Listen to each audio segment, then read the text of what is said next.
All right. Thank you. Good morning. I want to thank everybody for being here. I'm Yolanda King, and I'm on the committee that helped put this together, and I'm very pleased to do that. It's my pleasure to introduce Jessica Peterson, whom I've known for a very long time. She's a native of Gallup and completed her Bachelor of University Studies at UNM and has gone on to get a Master's of Arts in Counseling. She worked at the NCI Detox in Gallup and then began working with Presbyterian Medical Services in 2016. And she's a therapist at the Grants Family Counseling Clinic. And we're really anxious to hear from you. Jessica, I call you the boots on the ground counselor. So over to you. Thanks. Right, great. Well, that's why we refer to ourselves. So good morning, everybody. Very happy to be here. I just want a special thank you to Yolanda King and Jennifer Dresser for including me today. So my topic is drugs and alcohol, and I've got both a personal and professional stake in that. I'm a licensed mental health therapist with over 7 years of experience treating mental illness and addiction. I was born and raised in New Mexico, love New Mexico, addicted to chili, like I'm sure the rest of us are. I've treated hundreds of people at this point, and their loved ones since 2015. So among them, have been very many young women. And I think maybe some of you didn't choose this topic on accident. Maybe you know someone who has or is struggling with addiction. Maybe that somebody's you. The first thing I want you guys to know is that you're not alone. There are so many stories that I could share with you, but the story I know best is my own. So today I'm just going to do exactly what I would do if you were sitting in my office with me. I'm just going to connect with you person to person. I hope at the end of our time together, you're going to walk away with some information and some empathy. So I live and I work in Cibola and McKinley counties. Those are two of the poorest counties in the state. At work, they call me the teenage whisperer.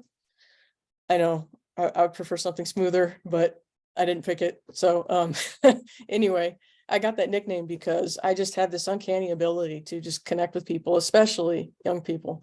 The secret to my success is pretty simple.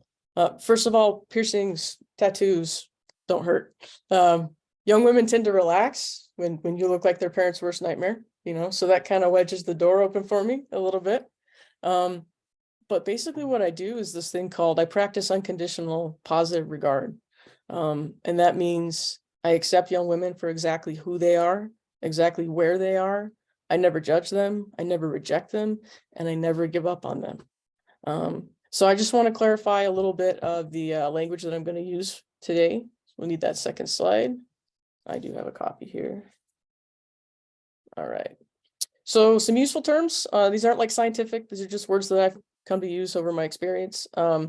I like to use the term problematic substance use to replace the outdated and kind of pejorative term substance abuse, because that makes me feel sorry for the substance. Like, you poor substance, you're being abused.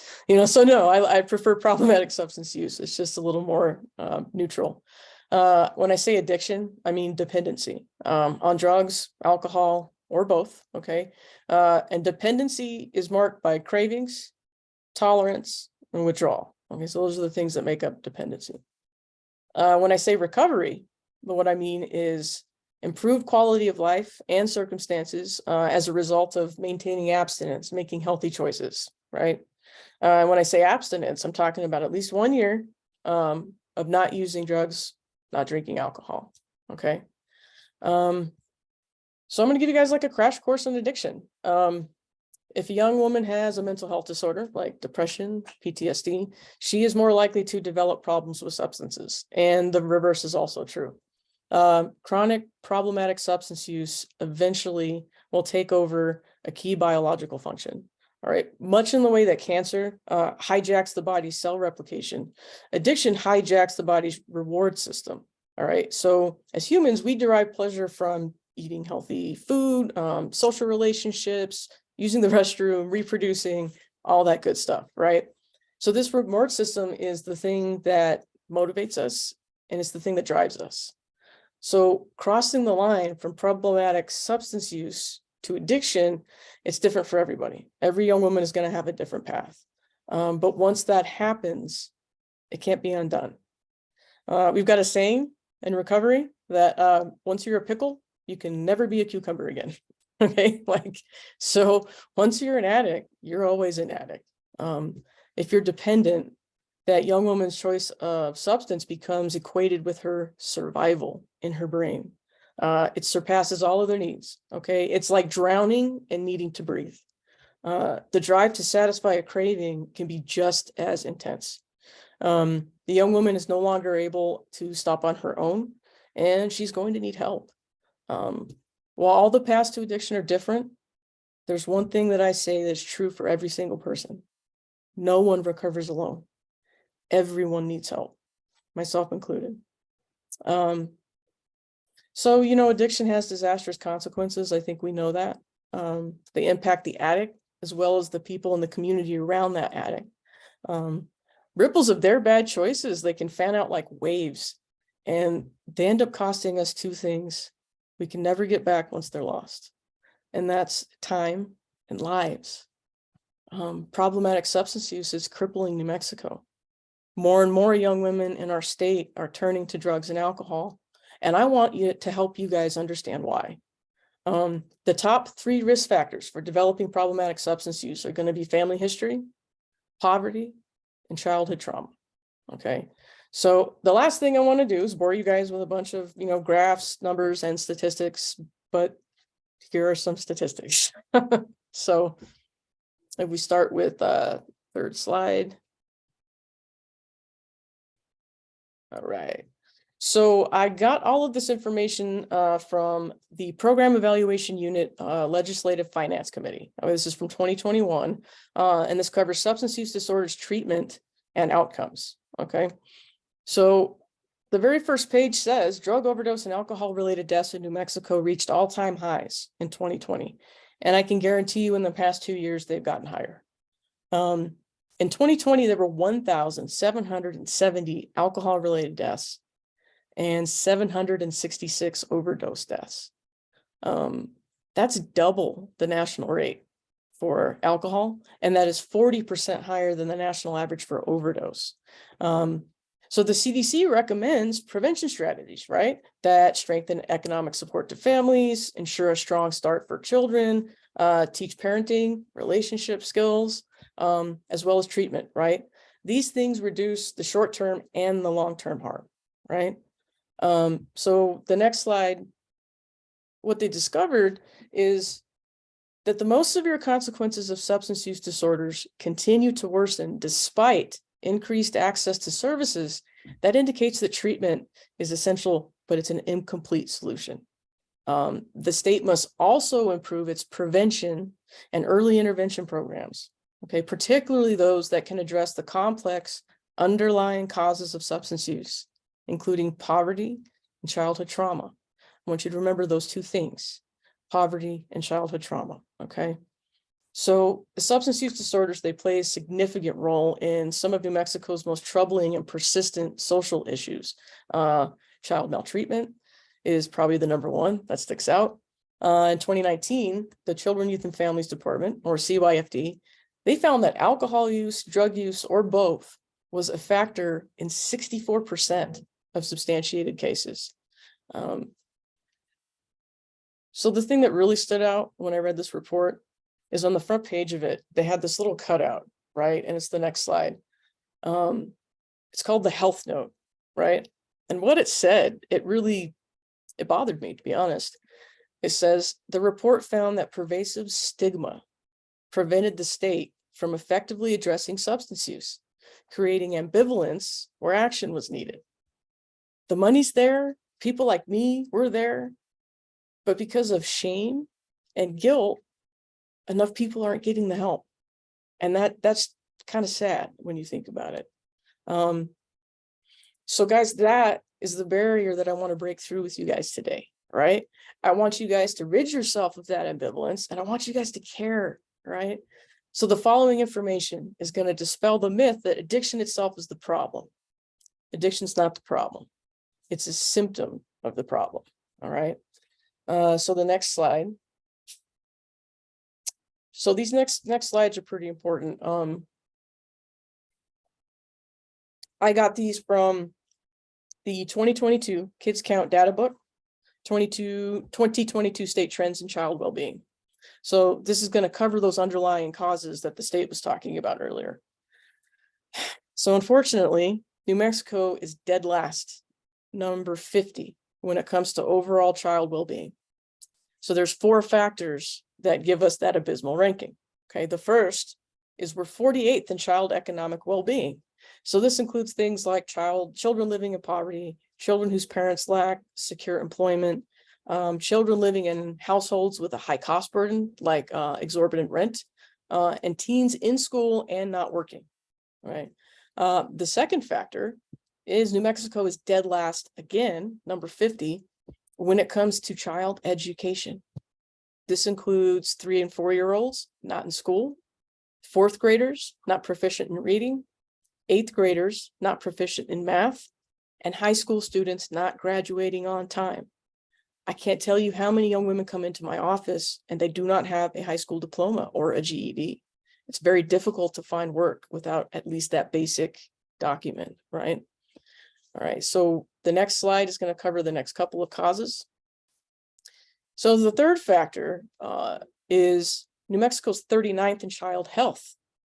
This includes low birth weight babies, children without health insurance, child and teen deaths per 100,000, and children aged 10 to 17 who are overweight or obese.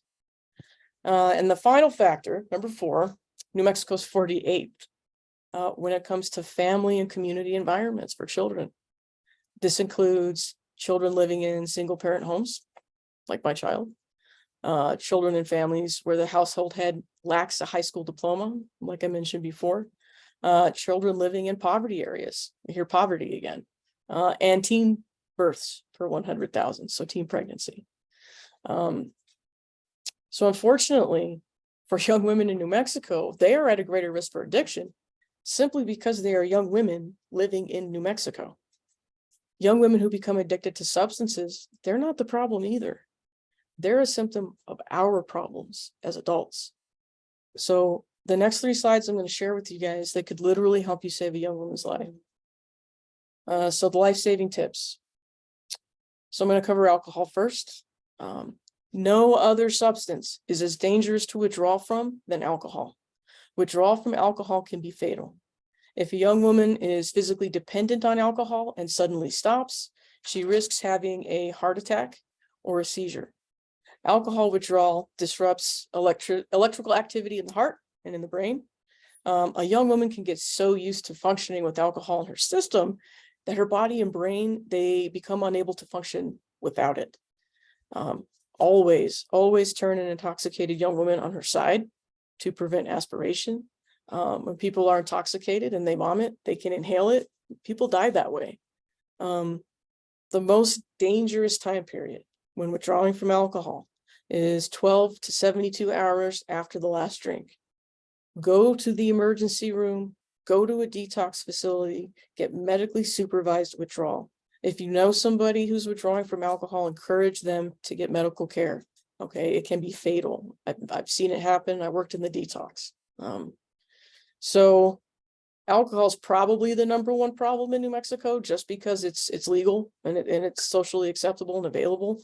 But the next slide, we're going to talk about the topic that is probably on almost everyone's mind right now. We're talking about opioids. And I'm specifically going to address fentanyl because I'm seeing young women as young as 14 in my office using fentanyl. All right, so a sign that someone has recently used opioids is constricted pupils. Okay, so what happens is opioids relax the body, and so the pupils relax. So even if you shined a light into somebody's eyes, they would barely react. Okay, so that's a telltale sign. If overdose is expected, call 911. Okay, signs that someone might be overdosing on an opioid will be lethargy, unresponsiveness, slow breathing, snoring or gurgling sounds when they're breathing, cold or clammy skin, blue fingernails, discolored lips. Those are signs that enough oxygen is not getting into the body, okay, because their breathing is so depressed and their heart rate is so depressed. So you guys have probably, hopefully, all heard of naloxone, also known under the brand name of Narcan, okay. Narcan is FDA approved to rapidly reverse opioid overdose. what it does is it binds to the receptors and it blocks the effects of the drugs, like fentanyl, heroin, morphine, oxycodone, those kinds of things. Sorry, that's my dog. So one of the coolest things that I found out that I was actually really happy to know about New Mexico, which is kind of rare in the United States, fentanyl strips are legal in New Mexico. In a lot of places, they're considered paraphernalia, and you can get arrested for having them. But the Harm Reduction Act, House Bill 52 of 2022, allows people to purchase and test both legal prescription drugs and illegal drugs for the presence of fentanyl. I'm sure you guys have heard that even trace amounts of this really potent narcotic that can be deadly. So knowing those things, if we go to the next slide, here's some stuff you guys can do to help, okay? Know the signs of an overdose, know the signs of intoxication. Encourage young women to seek help for their mental and physical well-being, okay? Treatment works, really does. I see it every day in my office. So people can call, they can text, they can chat via 988 to help with mental health and problematic substance use. You can also go to 988nm.org. The reason I'm plugging that is because it's statewide.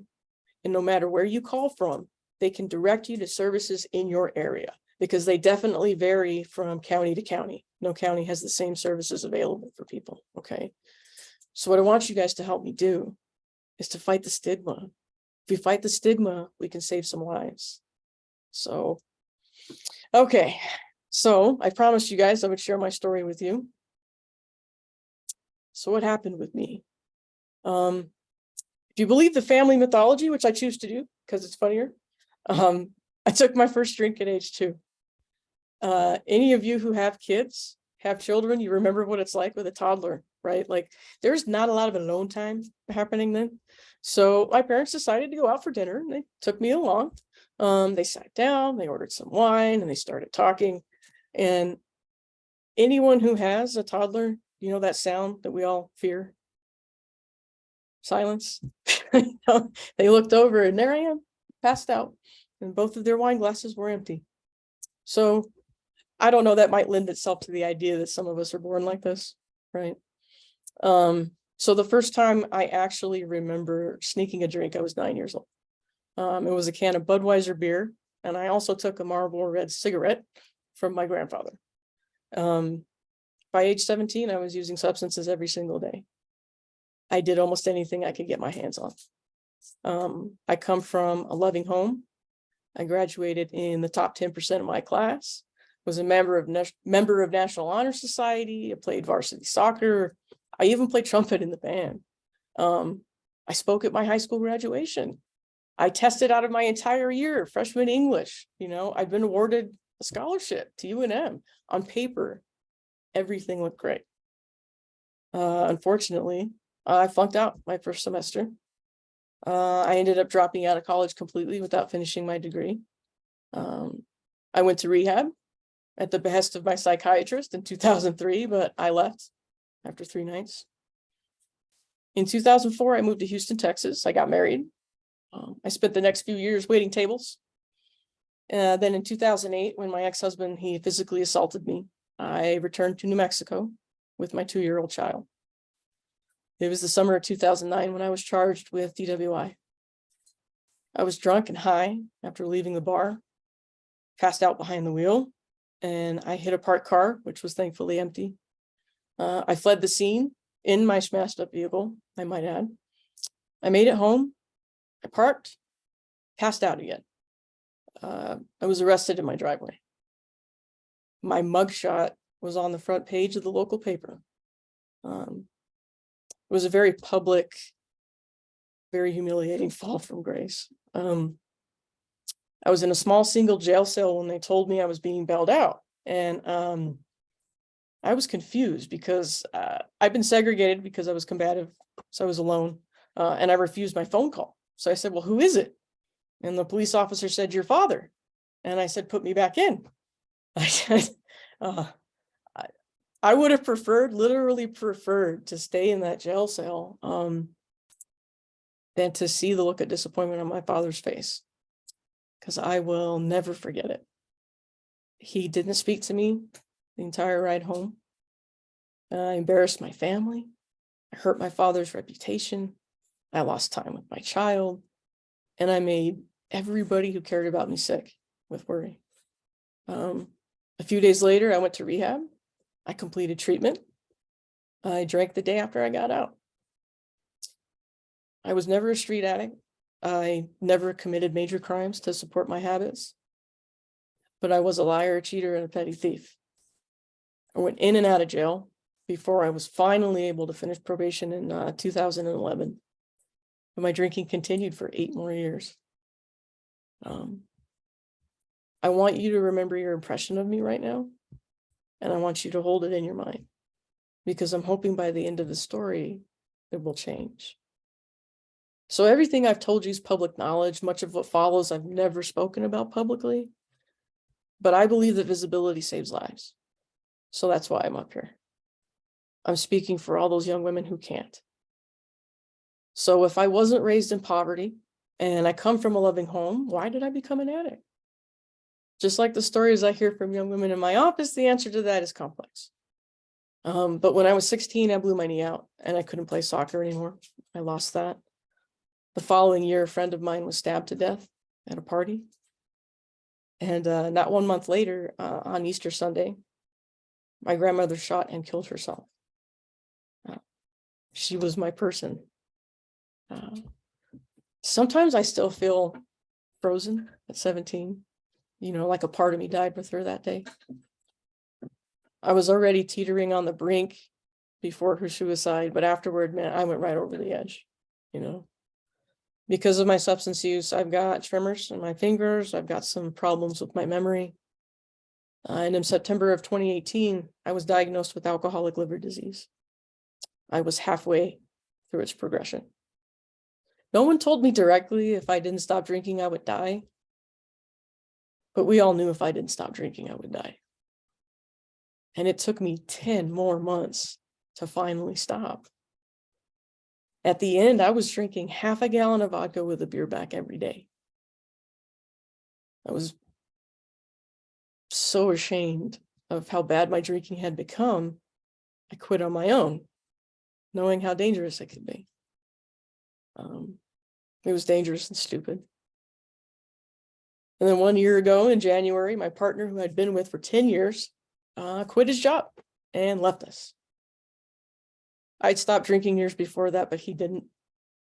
He subjected me to the same things I subjected my loved ones to. He lied, he cheated, he stole. Not long after leaving, he got into trouble and he called and asked if he could come back home. Telling him no was probably one of the hardest things I've ever had to do. As a therapist, it's really easy for me not to give up on my client because I don't have to live with them. As a person and a parent, I have to protect myself and my child. Sometimes with an addict, goodbye is the only answer. It would be easy for me to end there, to leave my grandmother's suicide as that line of demarcation where my problematic substance use became dependency. But that's not the whole story. So remember, I wanted you to remember those 2 words, poverty and childhood trauma. I've had PTSD and depression for as long as I can remember. I have no memories until the age of 5. There are entire chunks of my life I still can't recall. I take psychiatric medication every day. I probably will for the rest of my life. And in my experience, the number one reason young women turn to substances is trauma. I have 100 stories like mine or worse in my head. But I was sexually assaulted by a stranger when I was a child. I didn't tell anybody until I was in my 30s.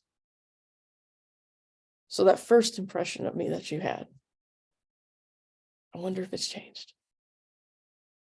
So now I'm not just here to break your heart and drop the mic, right? I got to inspire you guys, right? Why would I do this if I'm just banging my head against the wall every day? No, there's much more to this story. So I've been sober since July 29th, 2019. I made it through the pandemic, a job transfer, becoming a single parent again without drinking. I still love music. I like to write and record my own. I just got back from visiting my fiance in Australia, and we're planning to get married soon. I live in the home that my grandmother designed and my grandfather built in 1952. My child will be graduating from high school next year. I don't like how old that makes me, but he is planning on becoming a computer engineer. He said to me, "Mom, I want to make lots of money." I think that was a shot at me for not making a lot of money. And my last liver scan showed that not only has the liver damage stopped, but it's actually healing. I wake up every day and I get to help people like me for a living. And I am so lucky to love what I do. It gives what I've been through meaning. I keep this AA coin with me everywhere I go. My sponsor, Barbara, she gave it to me when she got 25 years sober. She told me if I drank, I had to give it back. Right. Well, she died not long after that. So now I can't give it back. So I plan to pass it on to another young woman when I get 25 years sober. I've also had an amazing therapist in my corner for the past 5 years. And my family has always been there for me. They all had faith in me when I had none. So I'm honored here today to be standing on their shoulders. Recovery has ripples too. So when I was first discussing this topic, I was asked if there was anything that could have prevented me from becoming an addict. I could only come up with one answer. We've got to do better and take care of our kids. We've got to get New Mexico off the bottom of that list. So how do we do that? One young woman at a time. After all, I thought my life was going to be a cautionary tale. Turns out it's a comeback story. So thank you guys all so much for listening. And I hope to answer some of your questions. Thank you, Jessica. We'll take questions from the field. I really appreciate you sharing. Any questions? Sunny. Jessica, thank you. That was awesome. I learned a lot and it's all useful. And I have 3 questions really. Well, it's Okay. all one. It's all one. It's all, what can I do? Because in my life, I don't have kids. I've never had kids. I don't have any contact with people who are going through this. And that makes me wonder what the most effective action is for me to take. And I'm thinking, well, I could become a big sister. You know, that's like one of the things I could do. I'm wondering if I should carry Narcan around or if I should, or you know what I'm saying? It's like, what can we do who aren't running in that circle, but who want to make a difference? Right. Well, I think the study that the state put out is very clear about that. Like, we need to support our kids. So I really want to get behind making sure all our kids get educated, making sure all our kids are safe, making sure CYFD gets the funding and the staffing that it needs, making sure that you encourage other parents to send their kids to people like me, you know, that we can help. We're here, you know, and if I can get better, anybody can get better. And I would just really encourage you to let people know that, hey, 988, dial it, it works. You can even call them and ask what resources are available in your area that you can get involved with. Okay. One more question real quick. Are you familiar with the Rotary program called Don't Meth With Us? I'm actually not, no. I like the name. It's a Rotarians going into schools and basically encouraging them not to get involved with drugs or alcohol. Right. And they have a T-shirt, you know, and they, you know, so it's a little bit like DARE, only Rotarian rather than law enforcement. Right. Do things like that make any difference, do you think? I'd like to think that they do. And I'd like to think that things like that encourage other people to make sure that schools have things like music programs and athletic programs and extracurricular things and tutoring and counseling too. A lot of the first place where a lot of young women end up coming to me first is school, their school counselor, making sure schools have school therapists. That's important too. Thank you. That's really helpful.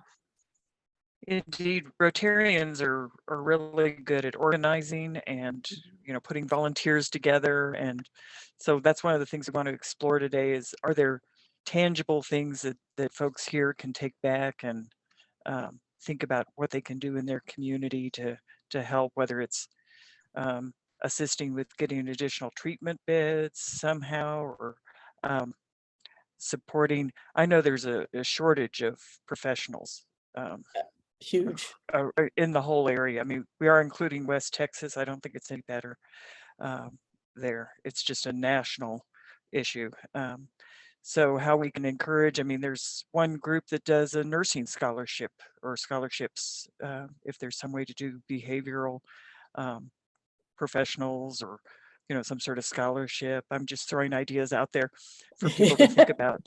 But the other thing too, like I think about becoming a substitute teacher. Think about, volunteering at your local school. Like if they need somebody to read a library. I mean, seriously, any positive adult influence is gonna deter kids from turning to drugs and alcohol, particularly young women, because we tend to value relationships a lot. So having, even a mentor like big brother, big sister, that's awesome. I want you guys to join the PTA. I want you guys to vote for education bonds. I really think what we need to do more of is the prevention part, is getting to young women when they're very young. By the time they get to me, sometimes it's already too late. They've already developed an addiction, Well, Rotary does have Rotaract, which is you guys can correct me, mostly in high schools, but that gives you that interaction with upstanding, positive role models, hopefully. I know we've got a strong one out here, but that may be something that It's Rotarians Interact. can work that a is high little school. harder on. Interact, thank you. Rotaract's Rotaract is college, 18 sorry. up. Thank you. Yeah, thank you. I told you I wasn't a Rotarian, but thank you. Other ideas out there?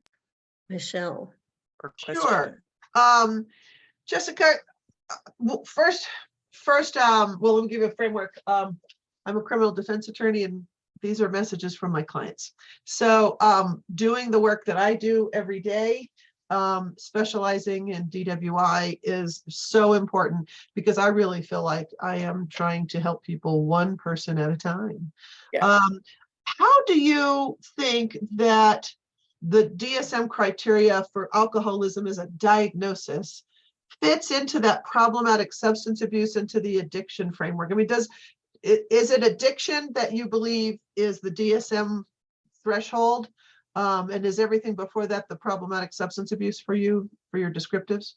See, I was trying to kind of stay away from that stuff, because I know the DSM is like the Bible in our business, but one of the things that I did approve of that they did was they eliminated abuse, right?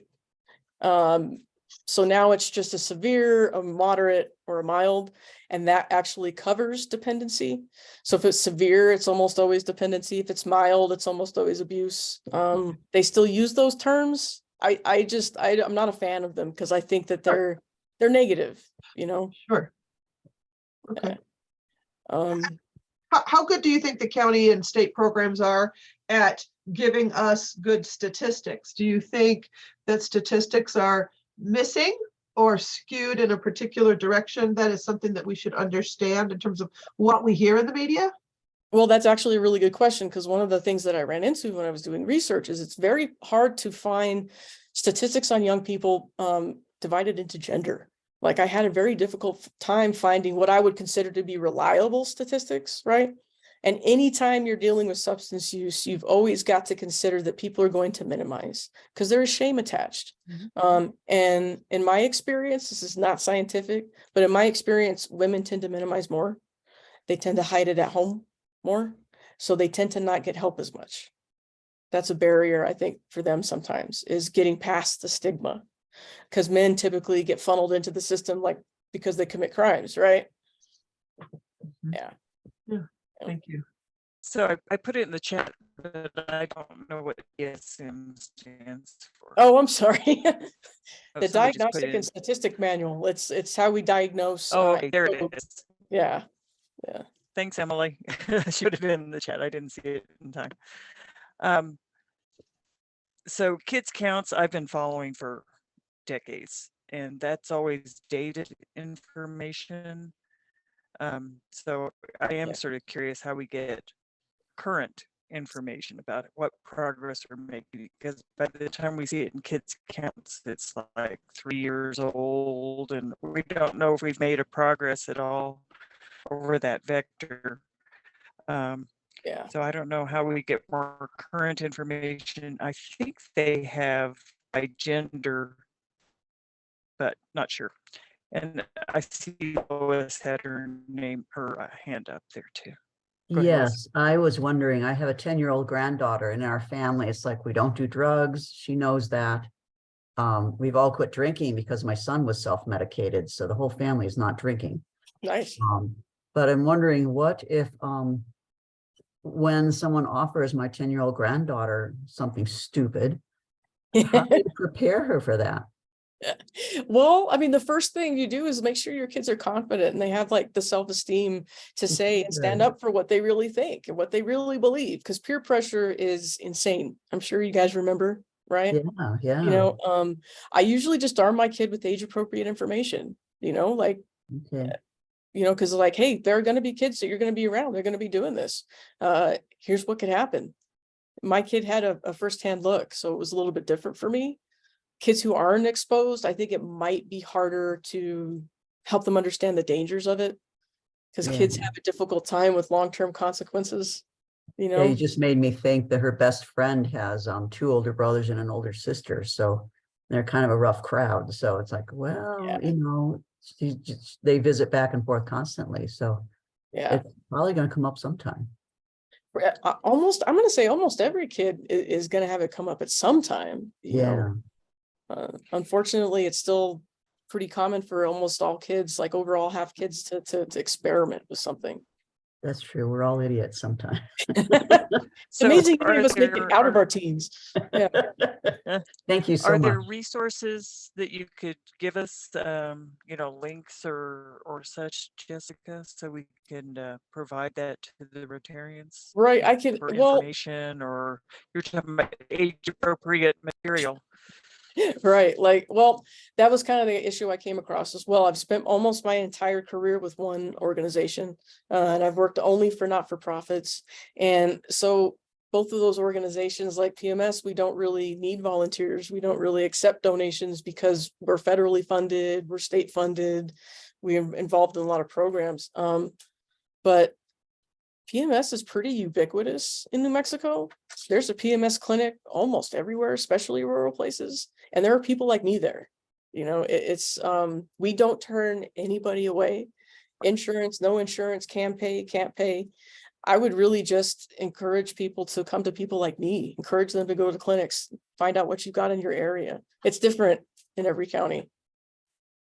I'm sorry. What's a PMS? I'm sorry, that's my curious. who I work for. I work for Presbyterian Medical Services. Oh, thank you. Okay. No, I'm sorry, my bad.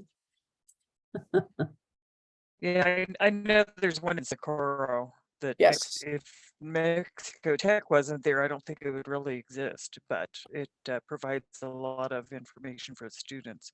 Plus, there's been a push right now for all the universities. I know this as a regent, to go to telemedicine, Yeah. to have a telemedicine provider for the students to reach out to.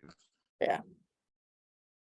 It's better than nothing, but especially with young people, person to person, it makes such a huge difference. It really does. I meet with very few young people virtually. I do as much as I can in person. And that's, I think, what really makes a difference with young people is that connection, just one person,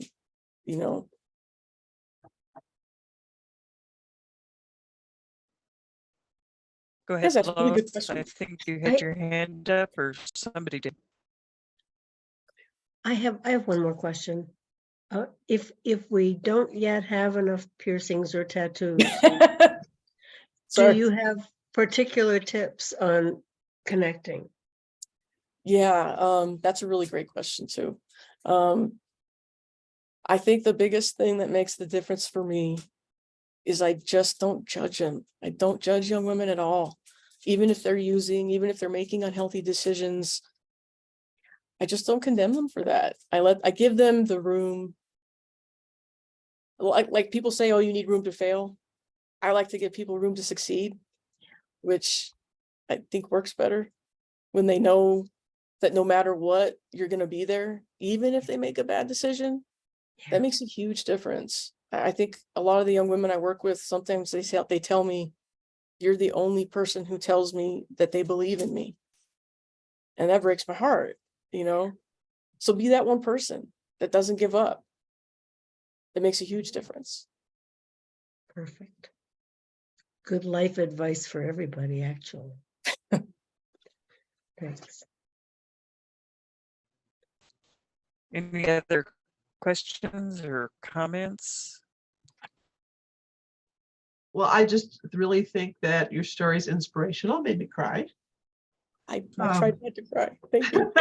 Well, and I spent time in the courtroom crying next to my client. And I had a bailiff in Sandoval County about 20 years ago tell me that I was really involved with my client. But I don't Yeah. see the other way to do it. No, they tell me the same thing. And I was literally on the phone yesterday crying with one of my clients, a young woman, because she buried her friend because of alcohol. She buried her cousin because of alcohol, and now her brother, you know, and it's like, how do you not cry with them? How do you not connect with that? There's so much pain under the substance use that I want people to know that. But I'm really glad you do what you do. Thank you. Richard? Yeah. Jessica, thanks for your story. I'm still a little choked up, but I guess my question is, it seems like as you were talking about all these wonderful New Mexico statistics that we have of being number 50 or number 48. How do you I'm probably going to use the wrong verb, but how do you get to these young women, right? And I know that sounds kind of creepy coming from the old white guy in the crowd, but it seems like the kind of the first interaction you might be able to have with these young girls is at school. Because I don't know how you can how you can burrow down into the family fabric. As a Rotary organization, but maybe our help could be focused at middle school or I don't know, maybe even elementary school. I don't know how young you have to go, but The younger the better. Okay. Okay. Well, it's just kind of food for thought. I just don't know how. And what I've learned in my 40 years in New Mexico is there's interesting cultural subtones, if you will, where a family will not discuss in addiction, or they kind of hide it, right? That person goes into the back room, and I'm using that as a figurative, but they don't really discuss family, not failings, but family issues, right? And on a lot of things. So I was just thinking that maybe schools are our first chance of interaction with these young girls, but Yeah. I don't have that answer. So Yeah, well, like the how do you get to them? Like I get asked that all the time, and honestly, make them laugh, make them feel comfortable, make them smile, like let them know that you're not afraid of them, because sometimes, right. and honestly, I think kids tend to open up to me a little bit more because they know that I have a checkered past. So they assume, well, she's not going to judge me. Right. So it is a little more difficult, I think, for people who don't have that background. But what I found, the therapists that I work with who don't look anything like me, by the way, everybody's got their own way to connect. Right. And mine tends to be humor. Right. You know, so what's your thing? Like, what are you good at? Like, connect through that. Like, kids will pick up on your passion for sure. They love that. It occurred to me that the RILA program and the RILA camps that Rotary does, which I think is nationwide, but That's I better. think really is a good way to connect with kids. So good emphasis to keep going with. I did have another thought.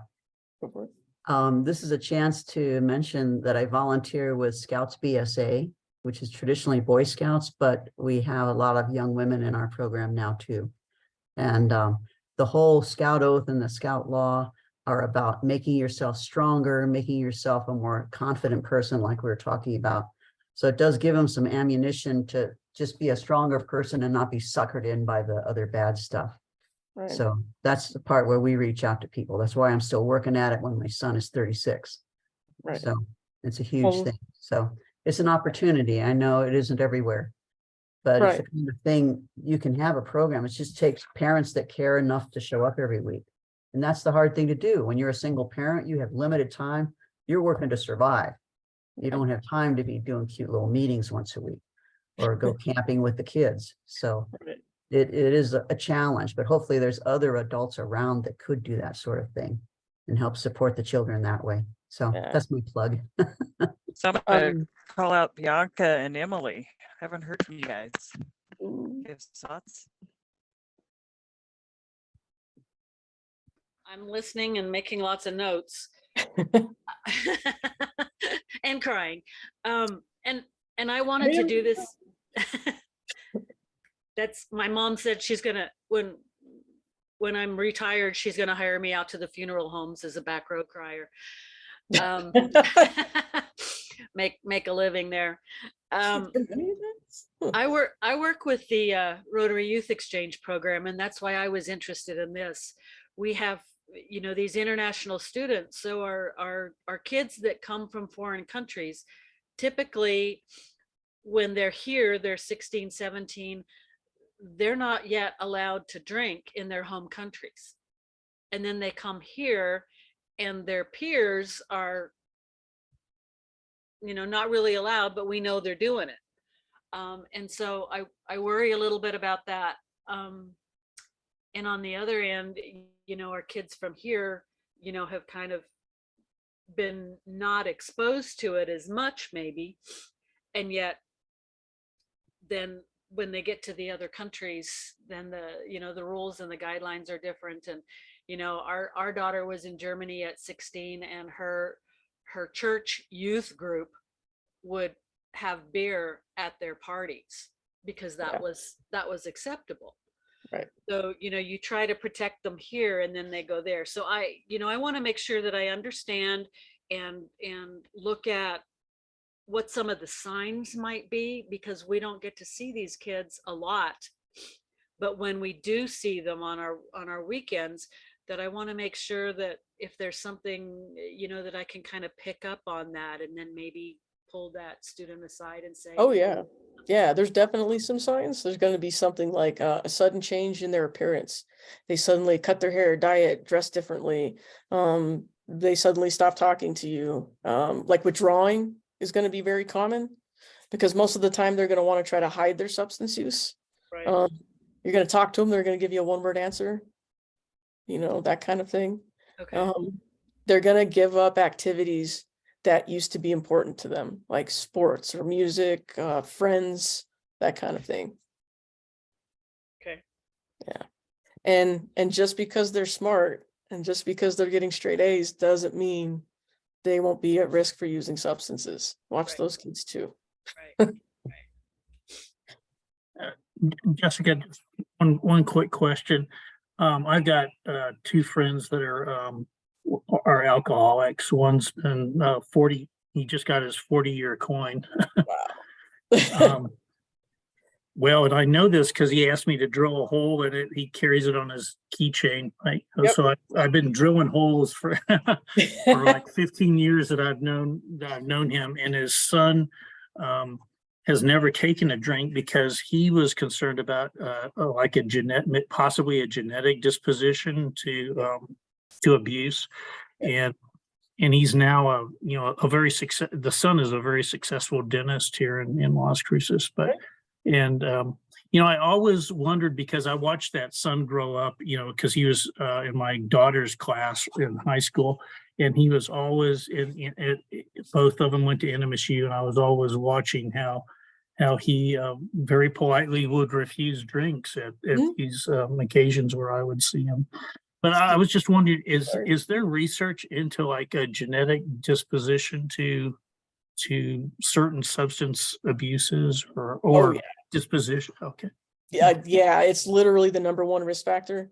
There's some research coming out that suggests that once a person uses substances and they become dependent, they activate what's epigenetics, stuff that is activated by the environment, and that activates a protein, and you pass that down to your kid.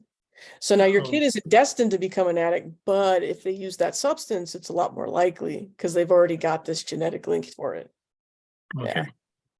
I mean, we can't prove it, of course, Oh, It gets to be a sensitive topic, Yeah. right? I mean, all of Yes. that research over the decades has always been very sensitive to discuss. Yes. Well, and it always Unfortunately, changes. and some of it's not good for science. Some of it's not good science. Some of it is. Yeah. So you Yeah. have to separate that out. I tend to be really Emily. careful about that stuff. Anytime anybody says they've proven something with substance use, I'm kind of skeptical. Yeah. You guys asked really good questions. This was great. It was great. Thank you so much, And Jessica. I really appreciate it. So What a if gift. no other questions, Thank you, guys. Thank you Keep doing what very you I gotta do. get a little teary, Yeah, I tried not to. I did this like 4 times, so I wouldn't. just a little. You were So terrific. much. I really appreciate it. Yes. Great job. Thank you. So Thank I see you. we We'll have be a sharing break this coming later. up. Thank you, and, Eric. I think we can yes. end recording. All right.